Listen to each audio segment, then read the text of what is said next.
इस subscribe button को ignore मत करिए, दबाइए। हेलो फ्रेंड्स, कैसे हैं आप लोग? उम्मीद है ठीक होंगे। आज हम बात करेंगे ग्यूलिन-बेरे सिंड्रोम के बारे में। ग्यूलिन-बेरे सिंड्रोम क्या होता है, एक हम पहले जनरल सा आइडिया लगाते हैं क्या होता है। हमारे बॉडी में हमारे ये पेरिफेरल ऑर्गन्स होते हैं।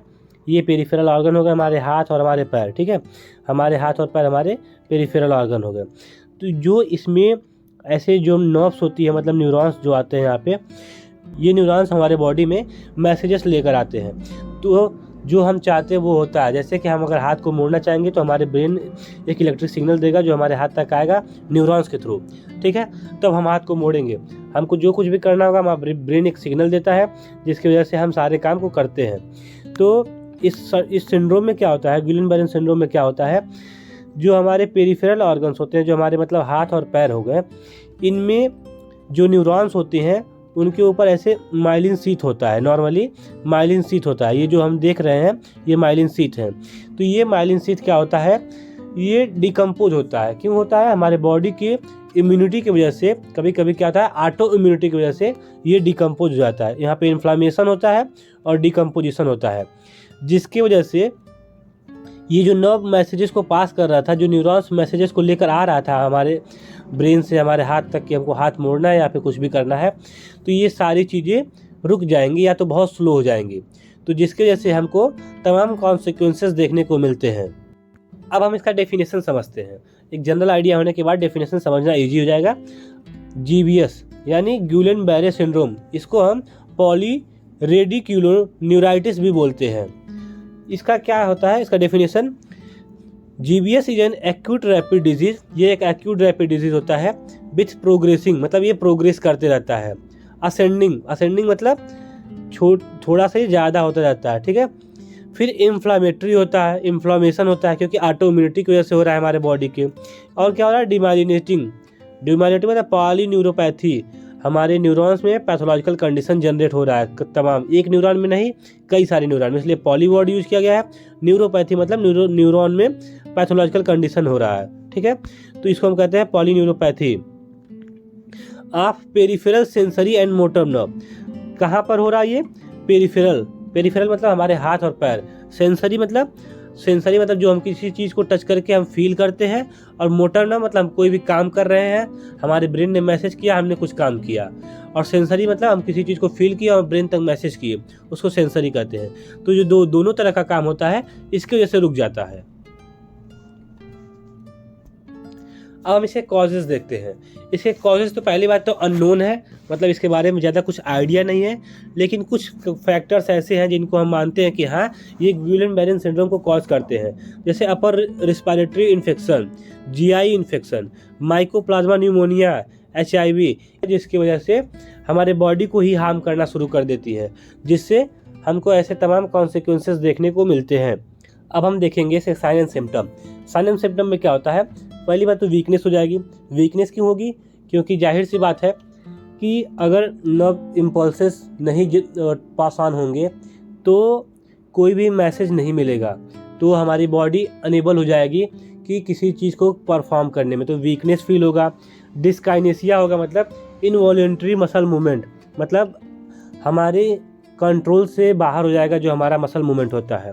फिर आता है पैरेस्थीसिया में टिंगलिंग सेंसेशन होता है, जैसे कि लगता है कोई प्रिक कर रहा है, कोई कुछ चुभ हो रहा है, जैसे निडल कोई चुभ हो रहा है।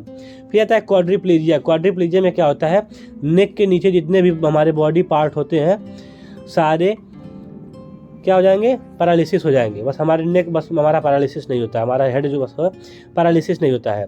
फिर इसके बाद क्या आता है, पुपिलरी डिस्टर्बेंस में हमारे जो आइज़ का पिपिल होता है वो भी डिस्टर्ब हो जाता है।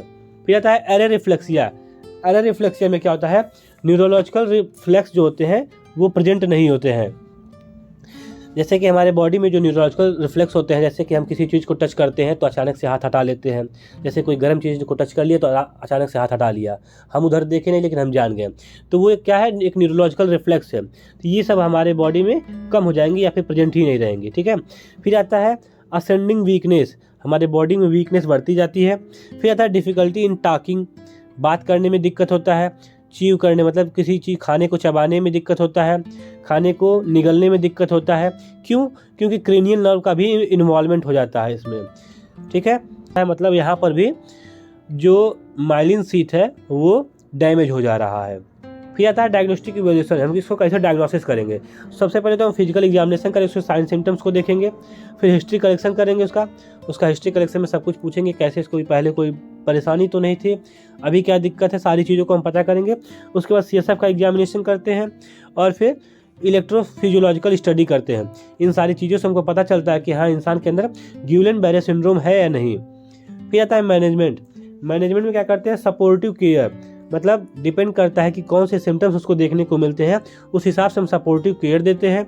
उसको अगर सांस लेने में दिक्कत हो रही है या फिर कुछ भी खाने में दिक्कत हो रहा है, पीने में दिक्कत हो रहा है, तो उन सारी चीज़ों को हम मैनेज करते हैं, ठीक। ऑक्सीजन एडमिनिस्टर करते हैं, मतलब उसको हम बाहर से ऑक्सीजन देंगे। फिर प्रिवेंशन ऑफ इन्फेक्शन से उसको बचाएंगे। एनाल्जेसिक देते हैं ताकि दर्द ना हो। क्यों? क्योंकि उसको प्रिकलिंग का सेंसेशन फील हो रहा था, पैरेस्थीसिया था उसके बॉडी में, और भी बहुत सारी इसको दिक्कत हो रही थी। तो इन सारी चीज़ों से उसको बचाएंगे। उसको बचाने के लिए एनाल्जेसिक्स देते हैं ताकि दर्द ना हो। फिर मसल रिलैक्सेंट देते हैं ताकि जो इनवॉलेंट्री मसल मूवमेंट हो रहा था, अनकंट्रोल मसल मूवमेंट हो रहा था, उसको हम कोप अप करें, उससे हम बचाव करें पेशेंट का।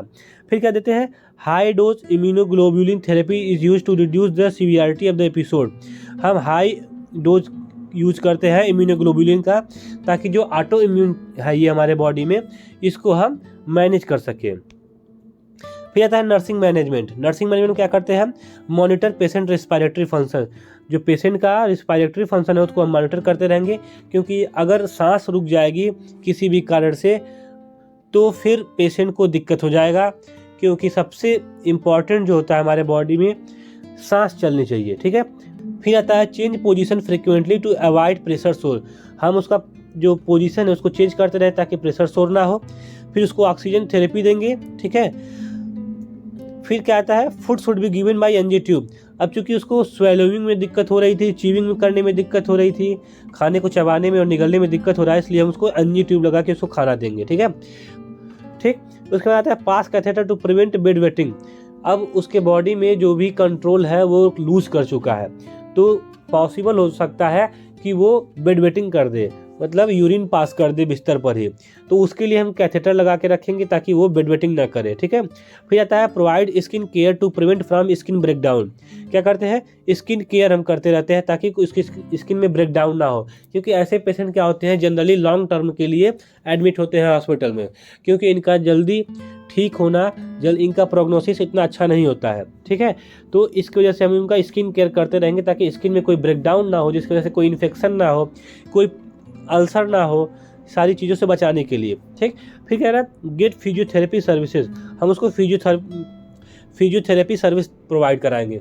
फिजियोथेरेपी सर्विस प्रोवाइड कराने से उसके बॉडी में धीरे धीरे मूवमेंट वापस आ सकता है। That's it, thank you.